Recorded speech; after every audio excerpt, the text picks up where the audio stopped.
Prime Ministers are not installed by courts, not installed by Governor Generals. It's installed by Parliament. We have a Parliament-mandated Prime Minister in this country. Our governments are formed through that process.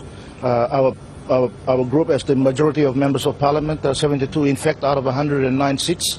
That is why we are a legitimate government that needs to run this country. That is the case now, but you have passed some laws very recently, within the last 7 days, legitimising what happened in August. But the courts decided that you should not be Prime Minister based on the laws as they were in August. It's a bit underhand, isn't it, to suddenly change the rules of the game at this stage?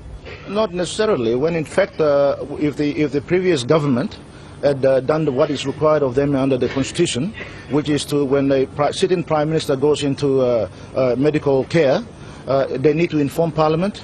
They need to invoke the Constitution where it allows medical practitioners to see whether he's fit enough to hold office. That did not eventuate. As a result, we had a country without a Prime Minister for 8 months. So Michael Somare says he is not going to back down. He claims he is still the Prime Minister of this country. Trade union leaders and church leaders have called on you and him to get together and sort out some kind of unity government, perhaps with both of you at its head. Is that something you would consider? All he has to do is come to the floor of Parliament, where these decisions can be made.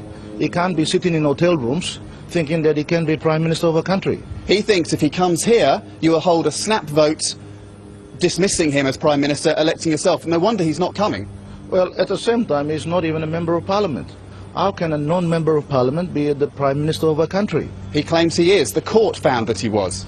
Well, the current Governor General dismissed him on the 9th of December.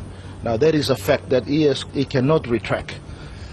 Your neighbours, Indonesia, Australia particularly, are worried about the situation here. They're concerned that the protests, and there have been some minor ones so far, but they may turn violent. Is that a possibility?